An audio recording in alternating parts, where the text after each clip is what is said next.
Hey guys, welcome back to another breakdown of Twin Peaks: The Return. This is episode 12, Let's Rock. Greg and Ryan here. Now, before we get started, make sure to subscribe to the GameSpot Universe channel, because we got plenty more stuff. We're covering Rick and Morty now, Game of Thrones, and Preacher. Okay, so every episode of Twin Peaks seems to have sort of a central theme. No matter what's going on in the story, there's something that ties a lot of the scenes together. Mm-hmm. And this one happens to be patience to another level. Just stick with us, but be patient. Right. There's a lot going on with fathers in this episode. Right, there's a lot of different fathers, a lot of different father types. We got father issues with Sonny, Jim, and Cooper, with Ben Horne. I love that bike that my father got for me. We also have the Warden Murphy and his situation with his son. And, you know, even a little bit, I kind of also feel like Carl Rod is a bit of a father figure, even if he's not anybody's particular father. There's a really great scene with him sort of being the good guy. You know, whether or not we end an episode at the Roadhouse, which happens at least half the time, I think. Yes. No matter what, the end of every episode, the credits start in big, bold letters with Kyle MacLachlan. Mm-hmm. And that's because he's the one actor who's been in absolutely every single episode. Until now. He was in today's episode.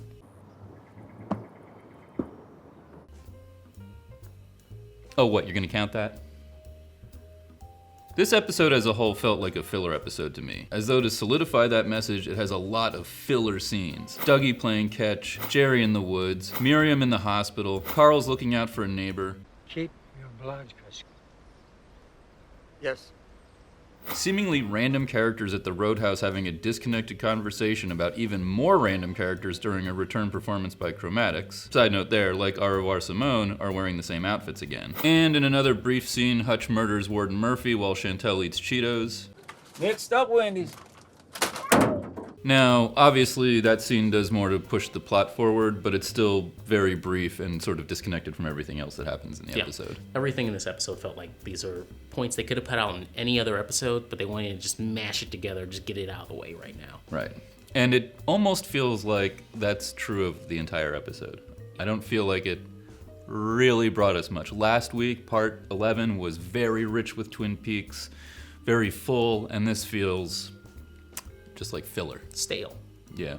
Despite all that filler stuff, the episode actually kicks off with Cole and Albert officially bringing Agent Tammy Preston into the Blue Rose Task Force fold. As Albert offers her the position, he lists off the other former FBI members of the team: Philip Jeffries, Dale Cooper, and Chester Desmond. All three of them disappeared in the line of duty. Of the three, Chester Desmond is the one we still really have absolutely no clue about. An astute viewer on Reddit also pointed out that besides Dale, the other two disappeared agents were played by musicians: David Bowie and Chris Isaak. And now we have Krista Bell, who is also a musician. Is she gonna wind up missing too? Yes, is this the destiny of any FBI agent played by a musician? Now, it was clear that Albert and Cole were playing some elements of the investigation close to the chest, but it was not clear that Preston was not a full member of the team yet. Assuming Secret History of Twin Peaks is canon, it seems slightly odd that she was assigned to investigating details of this case only a month earlier, which was August 2016, without being a full team member. Not a big deal really, but just worth pointing out, in terms of trying to make sense of the timelines and things like that. She was put on the case in late August, and the book opens with the transfer documents and references to her character being assigned the investigation, and there's even references to her clearance level being increased. So it just feels a little bit weird. Also worth pointing out is the rich Badalamenti score that goes with this scene, which ends immediately when Gordon announces, Diane's on her way.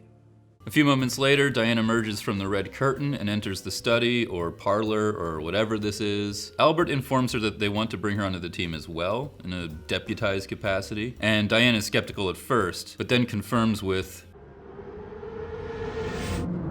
Let's rock. Let's Rock harkens back to two very important moments in the Twin Peaks storyline. Dale Cooper's dream, early in the first season, he meets the arm and Laura Palmer in the Red Room. A scene that also gave us That's the mule he's dying to.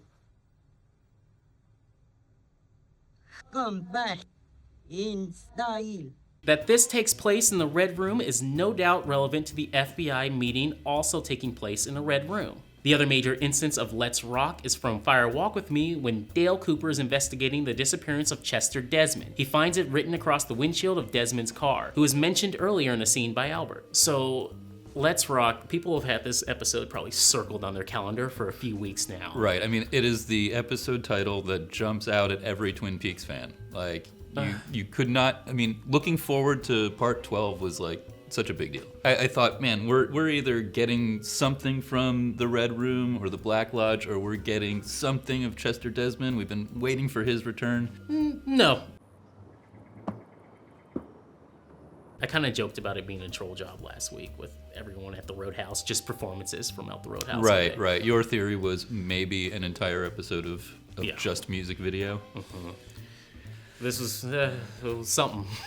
Okay, back to the FBI plotline. We get 3 more scenes in the storyline in this episode. In the first, Diane exchanges text message again with her mysterious contact, who messages Las Vegas, to which she replies, "They haven't asked yet." This raises the question of how much she actually knows. Could she be aware of Dougie or other elements of the Vegas plot? "They haven't asked yet" definitely suggests that she knows what the context should be. There's also a later scene at the hotel bar where she figures out that the coordinates from Ruth Davenport do actually lead back to Twin Peaks. Later on, Gordon Cole is entertaining a French lady in his hotel room when Albert comes to see him. Albert asks that she leave, and she takes a long time getting out of the room.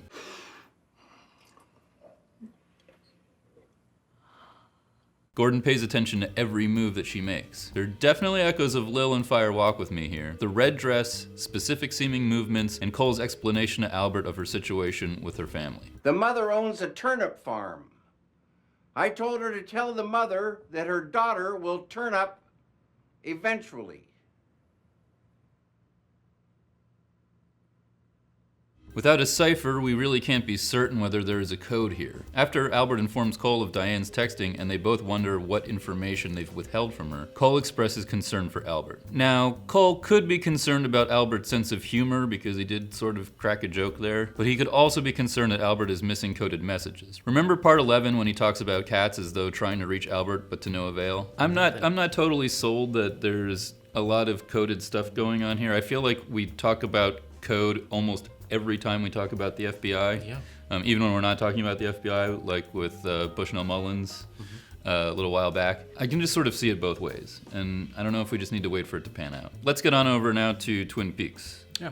There were some short moments. You got one with Sheriff Truman coming to visit Ben Horne, and they have a little conversation. Again, it stretches out for way too long. Right, and they're talking about Richard mainly. Yeah, Richard, which is a little weird. We're going to get into that a little bit later, why we think it's weird. And then also, Ben gives Truman Dale's room key. Right, and in typically Lynchian fashion, that key is front and center in both actors' frames the entire conversation. Oh, yeah. Before anybody says anything about it. We got another scene with Dr. Amp. Right, still as electric as ever. Mm-hmm. A lot of that was reused footage, but we do get a new speech from him. And at the very end of it, he does talk about the ninth circle of hell. Treasonous puppets! The ninth level of hell will welcome you! Which is, again, the ninth circle of hell is you're frozen in the icy lakes. And I felt like that this whole episode. Oh, mm-hmm. People are pointing out that it's starting to look like he could be attacked by the woodsman at this place. Oh boy. Yeah, I don't know if that's true. Worrying. Yeah, he's got to defend himself with a golden shovel. The golden shovels are like dragon glass. Mm-hmm. They are the only weapons that work against the woodsman. And then we got Sarah Palmer. Whoa, did we get Sarah Palmer. Amazing acting. 2 scenes with Sarah Palmer this week that are both very creepy. First, we see her at the grocery store where a new variety of turkey jerky at the cash register triggers a panic attack. She says a few things suddenly that feel like they almost have a different context. Were you here when they first came? The room seems different and men are coming. I am trying to tell you that you have to watch out. I almost want to say it feels like she might have, mentally just shifted into the convenience store for a moment. When she says, where you hear when they came, it doesn't sound like she's talking about jerky anymore. And somebody's coming, like, she's still got like one half of her brain in another dimension. And she totally went there in that moment. In a follow-up scene, Hawk visits her at home to tell her that she can call him if she ever needs any help. Their conversation is interrupted by a rustling sound coming from inside the house. She tells Hawk that no one is there, but that something is in the kitchen. Reddit points out that it could just be the bag boy, it could be an owl, it could be an animal, it could be Bob, it could be Laura, Bob's orb just going around the room. Or what if it's Mike? What if it's Leland? What if it's Big Ed? What if it's James? What if it's... Okay, and now for what has sort of become my favorite part of every video that we do, our weekly check-in with Dougie Jones. Okay, still not Dale, moving on. So, that covers pretty much everything except the elephant in the room, which is obviously... Audrey Horne's return. You poor fucking thing. We haven't seen her in 25 years, and for starters, she's married. I loved you. She's also worried about her lover, Billy, who's missing. Billy, we're pretty certain, is the same Billy from the Billy Bing fiasco from episode 7, and whose truck Richard ran over the young boy with. Audrey had a dream about him bleeding from the nose to mouth and points out something that is all too true in Twin Peaks. And dreams sometimes hearken to truth. While they argue about going to find Billy, it comes out that her husband, Charlie, is refusing to sign papers from her lawyer. Probably divorce papers, but there's also a previous contract that Audrey threatens to break. So Charlie doesn't really want to go out to the roadhouse or looking for Billy, and to get out of it, he volunteers to place a phone call to Tina. And it is one harrowing phone call. Basically, all we get from the phone call is that Chuck told Charlie that Tina was the last person to see Billy. We don't know who Chuck is, we don't know who Tina is, and other than that, we and Audrey get nothing. You're not gonna tell me what she said?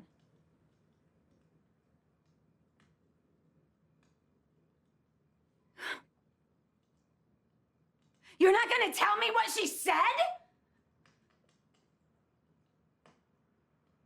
Charlie! It is a bit of a bizarre scene, and I kind of would actually like to kick it out to the audience in the comments to see if anybody like really sat there and was able to decipher any more out of that phone conversation. A very one-sided view of that phone conversation. Yeah, the only thing that I could come up with is that it's possibly Richard. He doesn't want to tell her that her son just murdered a bunch of people. That seems like the most likely thing. Yeah. What do we think about this return of Audrey Horne? We waited so long. If you were to tell me weeks ago that, okay, you're going to get an episode called Let's Rock, and Audrey Horne's going to make her appearance in it, I would have, this is going to be the best episode, easily. Right. No matter what happens, I'm going to love it. This is going to be the greatest episode ever. No. It didn't turn out that way. I mean, after all the time of speculating, could she be the millionaire? Could she be pulling strings behind the scenes? Like, what's it all going to be? And what it is a thankless marriage, cheating with the truck driver. I'm glad she's not in a coma, which was one of the rumors. Right. Okay. That would have been worse. Yes. If Audrey's reappearance was just coma. The weird thing about this scene, too, is that this could have been taken out and put into episode 11. They could have had the exact same dialogue, and we wouldn't have missed a thing. Well, I mean, Billy going missing, she says, was 2 days ago, and part 7 was 5 episodes ago. This was the filler episode. We need something in there to get people to talk about it, and it had to be Audrey. That's all you really got. This episode is very stale. Now, I would love to see in context, once we have our full 18 episodes, where this goes and what this leads to. But right now, obviously, there's nothing we can go off of, and it's a little lackluster to see Audrey come back this way. I agree. Where this plotline is going with Charlie, Chuck, Tina, Billy, and Audrey is too hard to say right now. We'll have to wait for next week's episode to find out. But something worth bringing up in the grand scheme of things is why Audrey has not been contacted by the Twin Peaks Police Department about Richard. She is clearly living in Twin Peaks, and she has acquaintances in common with Richard. But Sheriff Truman went to see Ben. And as far as service goes, Hawk went directly to Sarah Palmer's home after her panic attack at the grocery store. So why didn't anybody go to see Audrey? Is there still something to this theory that Richard might not be her son? I mean, she could have just cast out the boy after she discovered it was the love child for Bob Bad/Dale Cooper. I can see that, but wouldn't they still come to her? Listen, man, I don't f***ing know. Okay, before getting on over to your comments, let's hit up some Easter eggs and references we saw in this episode. Yep. So it looks like Gordon Cole may have taken some French lessons. That's the kind of girl to make you wish you spoke a little French. Très chic. That scene also opens with Cole telling a dramatic story to the French woman. Yeah. And it's really similar to Redmond Barry's story for his son in Stanley Kubrick's Barry Lyndon. The Black Lodge music from Fire Walk With Me is playing underneath the scene where Diane says, "Let's rock." And then it also comes up again during the scene with Sarah when she freaks out in the convenience store. Yeah, that's actually really cool, that sort of callback to the freakiness with the lodge and also sort of reaffirming our concerns about Diane. Yeah. And then you got the two girls in the roadhouse at the end of the episode. What are they drinking? Heineken. What kind of beer do you like? Heineken? Fuck that shit! Pabst Blue Ribbon! Also, there's possibly an owl flying over Dougie's house again. Big Ed sorta shows up in this episode. You deserve all of the shit you're gonna get for that one. What?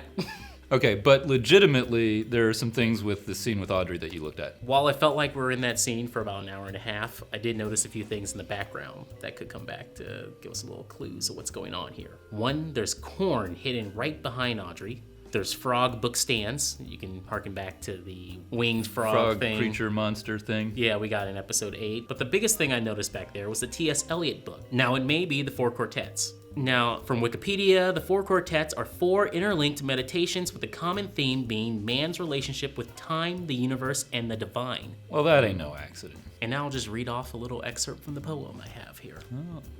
I said to my soul, "Be still, and let the dark come upon you, which shall be the darkness of God. I said to my soul, be still, and wait without hope. For hope would be hope for the wrong thing. Wait without love. For love would be love of the wrong thing. There is yet faith. But the faith and the love and the hope are all in the waiting. Wait without thought, for you are not ready for thought. So the darkness shall be the light, and the stillness the dancing. Let's rock." Okay, that's all the Easter eggs and theories. Let's get into some of the comments we got on the last video and from people on Twitter. David Rivas hit us up on Twitter and said, "Found this Native American tribe symbols. The one that Hawk refers to is maybe death or buffalo, maybe? I can totally see this. I can see the dark splotch of death mixed with the buffalo and its horns. The image we've seen repeated on the playing card, Briggs's message, and the map have the horns turned down, though. So here's what I'm thinking. Doppelo. Boo this man! Also, when it comes to buffalo, what does Sarah Palmer see in the jerky? It has the same thing. It's got a little buffalo symbol. Right, there's like a little ram's head Yeah. that is also very similar to that image. A lot of you last week also weighed in on our conjecture and concerns about Agent Albert. Yep. Tiny Kitten Kisses in the YouTube comment said, "Albert is not a bad guy. Stop." I would say the comment from Tiny Kitten Kisses, which just sounds adorable anyway, was probably one of the least incendiary of the comments. And I just want to clear the air a little bit. I love Agent Albert. He's my hero from the original series. And I don't want him to be bad either. I'm just seeing these things that make me a little bit nervous. Something's going on with the FBI. Is it Jeffries? Is this all a dream in Philip Jeffries' head right now? We don't know. We got the glitching windows on the airplane. You got the glitching door. Just little things that tell you this could all be someone's dream, at least from the FBI's perspective. Right, and it just feels like something has to be off somewhere in that equation. Yeah. Thanks everybody for watching. Again, let us know if we missed anything in the comment section below. What did you think about this episode? I thought it was one of the weakest ones so far. It was like filler in a show that's had so much filler already. Filler within filler. It's still very Lynch. Yeah. Also, you can hit us up on Twitter. Our handles are down in the description. Later, guys.